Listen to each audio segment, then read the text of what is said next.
கர்த்தர் நாமத்திற்கு மகிமை உண்டாகட்டும். இந்த பரிசுத்தமான நாளிலே உங்களை சந்திப்பதற்காக கர்த்தரை நன்றி செலுத்துகிறேன். ஒவ்வொரு நாளும் ஆண்டவருடைய வார்த்தை கேட்பது நமக்கு மிகவும் பாக்கியம் மிகவும் பாக்கியசாலிகளாக நீங்கள் இருக்கிறீர்கள். உங்களுடைய வார்த்தைகள் நமக்குள்ளே வந்து அது கிரியை செய்வதாக இருக்கிறது. அது வெறுமையாய் கடந்து செல்வதில்லை என்று பார்க்கிறோம். தினம் ஒரு லோக வார்த்தையிலே நம்ம இன்னைக்கு ஒரு வசதி பார்க்கலாம். 2 ராஜாக்களின் புஸ்தகம் 20வது அதிகாரம் 5வது வசனத்தில் பிற்பகுதியில் பார்க்கிறோம். உன் விண்ணப்பத்தை கேட்டேன், உன் கண்ணீரை கண்டேன், இதோ நான் உன்னை குணமாக்குவேன். ஆண்டவர் நம்ம பார்த்து சொல்றாரு, இதோ விண்ணப்பத்தை கேட்டேன், உன் கண்ணீரை கண்டேன், நான் உன்னை குணமாக்குவேன். இந்த வார்த்தை அன்று இஸ்ரவேலை ஆண்டு கொண்டிருந்த எசேக்கியா ராஜாவுக்கு ஏசாயா தீர்க்கதரிசி மூலமாக உரைக்கப்பட்டது. அவன் பாருங்க, அந்த தேசத்தில் ஆண்டவருக்கு பிரியமான காட்சி செய்தவனாக இருந்தான். அவன் ஆட்சி சிறந்ததாக இருந்தது. ஆண்டவர் செய்த எல்லாவற்றுமே தாவீதின் செய்த எல்லாவற்றுமே அவன் செய்தான். அவனுக்கு முன் அப்படிப்பட்ட ராஜாவும் இல்லை, அதுக்கு பின் அப்படிப்பட்ட ராஜாவும் இல்லை என்று சொல்கிறோம். அப்படிப்பட்ட ராஜா மரணப்படுக்கையில் இருக்கும் பொழுது நடந்த காரியம்தான் இங்கே பார்க்கிறோம். அவன் வியாதியே இருக்கிறான், மரணப்படையில் இருக்கிறான்.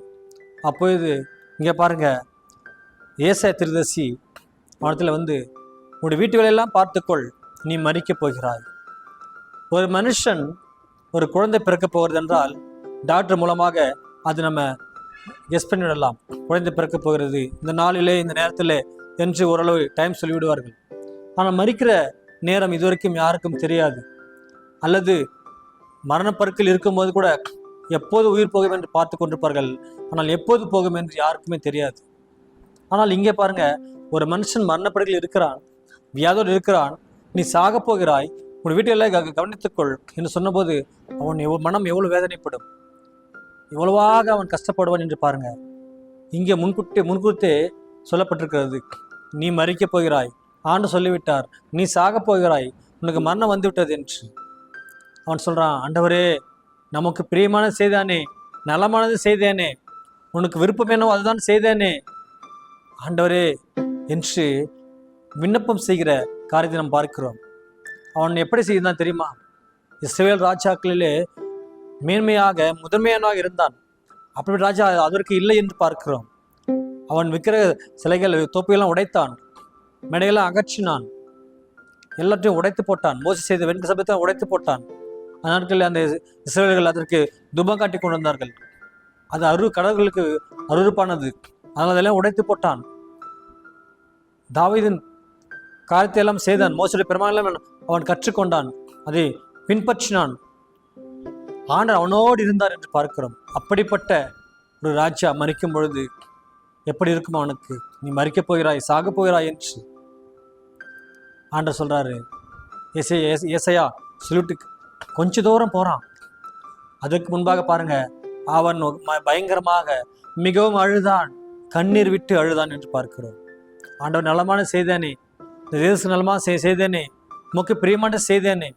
இன்றைக்கு நாம கூட பாருங்க, ஆண்டுக்கு பிரியமான செய்து கொண்டிருப்போம், நலமாக செய்து கொண்டிருப்போம்.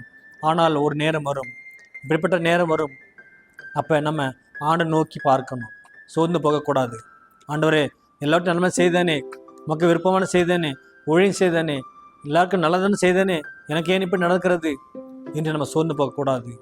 சில நேரங்களில் சில காரியங்கள் இப்படி நடக்கும். ஆண்டை நோக்கி நம்ம விண்ணப்பம் பண்ண வேண்டும். நம்முடைய விண்ணப்பத்தெல்லாம் ஆண்டவர் கேட்பவராக இருக்கிறார். இவன் மிகவும் அழுதான், முகங்குப்புற சுவருக்கு அந்த பக்கமாக திரும்பி ஓன்று அழுகிறான். அவன் கண்ணீர் தாரத்தியாராக வருகிறது. ஏசாயா சற்று தூரம் கடந்து போன பின்பு ஆண்டவர் பார்த்து சொல்றாரு, நீ அவனத்தில் போய் சொல், நீ அவனத்தில் போய் சொல், விண்ணப்பத்தை கேட்டேன், உன் கண்ணீரை கண்டேன் என்று. உன் விண்ணப்பத்தெல்லாம் கேட்டேன், நீ அழுதை அல்லவா, இப்போ அழுதை அல்லவா, உன் கண்ணீர் விட்டு அழுதை அல்லவா, நான் அதை கேட்டேன். உன் விண்ணப்பத்தை எல்லாம் கேட்டேன், உன் நோய்களை உன்னை குணமாக்குவேன், 3 நாளிலே நீ தேவாலயத்திற்கு போவா என்று சொல் என்று சொன்னபோது அவன் போய் அப்படியே சொல்லுகிறான். ஆண்டுடைய வார்த்தை அப்படிப்பட்ட பலமுள்ள வார்த்தையாக இருக்கிறது. அவனுடைய வார்த்தைக்கு மிகவும் சக்தி அதிகம். அவன் சொன்ன உடனே அவன் எப்படி இருக்கு பாருங்க, உன்னுடைய ஆயுசு நாட்களில் 15 வருடத்தை கூட்டி தருவேன் என்று 15 வருஷத்தை கூட்டி கொடுத்தார். இன்றோ நாளையோ மரிக்க போகிற ஒரு மனுஷனுக்கு 15 வருடமான ஆயுள் நாட்களில் கூட்டி கொடுத்த அவன் எவ்வளோ சந்தோஷமா இருப்பான். இசைராஜா சந்தோஷப்பட்டான். 15 வருஷங்களை கர்த்தர் கூட்டி கொடுத்த ஒரு பெருமை அவனுக்கு எப்படி இருக்கும் பாருங்க. நம்முடைய என்னைக்கு சாக போகிறோம் நாட்கள் எண்ணிக்கொண்ட ஒரு மனுஷனுக்கு வருஷங்களை கூட்டி கொடுத்தாலும் எவ்வளோ சந்தோஷப்படுவான். அப்படிதான் சந்தோஷப்பட்டான். அன்றைக்கு கூட ஒருத்தி அழுது கொண்டிருந்தாள். ஆகார் என்பவள் அழுது கொண்டிருந்தாள். மனத்தில் அழுது கொண்டிருந்தாள். மனத்தில் அலைந்து கொண்டிருந்தாள். தண்ணீருக்கு அலைந்து கொண்டிருந்தாள். தன் குழந்தை சாவதை அவன் விரும்பவில்லை. தண்ணீருக்காக தன் குழந்தை இறப்பதை அவள் விரும்பவில்லை. என் குழந்தை சாகட்டும் என்று விட்டுவிட்டாள். ஆனால் பாருங்க, ஆண்டவரிடத்தில் விண்ணப்பம் செய்தால், கண்ணீர் விட்டால், அழுதாள் என்று பார்க்கிறோம். நம்முடைய கண்ணீர் எல்லாம் துருத்திகளை சேர்த்து வைத்துக் கொண்டிருக்கிறார் என்று வேதத்தில் பார்க்கிறோம். நீங்கள் அழுகிற ஒவ்வொரு துளியுமே ஆண்டு சேர்த்து வைத்துக் கொண்டிருக்கிறார். ஏன் அழுதான் ஆண்டு கேட்க வேண்டுமா என்றால் நிச்சயமாக அதுதான் கேட்க வேண்டும். ஆண்டவர் நம்முடைய விண்ணப்பத்தை கேட்பவராக இருக்கிறார். நம்முடைய ஜெபங்களை கேட்பவராக இருக்கிறார். இது ராஜா கேட்டார், அதுக்கு நடந்தது என்று அர்த்தமல்ல. இளையவர் விண்ணப்பத்தை கேட்பவர். அன்றைக்கு ஆகார் அழுதால் அவருடைய இளையவர்கள் விண்ணப்பத்தை கர்த்தர் கேட்பவராக இருக்கிறார். இளைவன் என்றைக்கு மறக்கப்படுதல் என்று வேதத்திலே பார்க்கிறோம். ஒருவரும் அவர் கைவிட தேவன் அல்ல. அங்கே பாருங்க, உன் குழந்தை அழுவதை நான் பார்த்தேன், நீ அழுவதை நான் பார்த்தேன். அங்கே தண்ணீர் துறவு இருக்கிறது. அந்த தண்ணீரை எடுத்து அவள் சேர்த்து வைத்து குழந்தை கொடுக்கிறாள். அவள் பெரிய ஜாதியாகிறான் என்ற நேரத்திலே பார்க்கிறோம். அப்படிதான் இன்றைக்கும் பாருங்க, நீங்கள் அழுகிற ஒவ்வொரு அழுகைக்கும் பதில் உண்டு. அது ஒரு விலை மதிப்பல்லாத ஒன்றா இருக்கிறது. அந்த அழுகையை கர்த்தர் பார்க்கிறார். விண்ணப்பத்தை கேட்கிறவா இருக்கிறார். உன் கண்ணீரை கண்டேன், விண்ணப்பத்தை கேட்டேன், நோய்கள்லாம் குணமாக்குவேன் என்று ஆண்டு சொல்லியிருக்கிறார். இன்றைக்கு உங்களுக்கு அப்படிப்பட்ட வியாதி இருந்தால், நோய்கள் இருந்தால் ஆண்டை நோக்கி பாருங்க. ஆண்டவரே, இசைக்கு ராஜாக்கு 15 குட்டி கொடுத்தீரே என்று நீங்கள் முறையிடுங்கும் போது நிச்சயமாக ஆண்டவர் கேட்க வல்லமையாக இருக்கிறார். கேட்கக்கூடாதபடி அவர் செய் மந்தமாகவில்லை என்று வேதத்தில் பார்க்கிறோம். இளைய விண்ணப்பத்தை கேட்பவர் சோர்ந்து போகிற நேரமெல்லாம் ஆண்டவர் நம்மோடு இருந்து நம்மளை தூக்கி நிறுத்துகிறார் இருக்கிறார். இன்றைக்கும் அப்படிப்பட்ட ஆண்டவர் விண்ணப்பத்தை கேட்பார், நிச்சயமாக கேட்பார். விசுவாசிங்கள். நான் விசுவாசிக்க நம்ம ஜெபிக்கலாமா? அன்பின் பரிசுத்தமான தகப்பனே, இசைக்கு ராஜாவுக்கு 15 வருடத்தை கூட்டி கொடுத்தீரப்பா.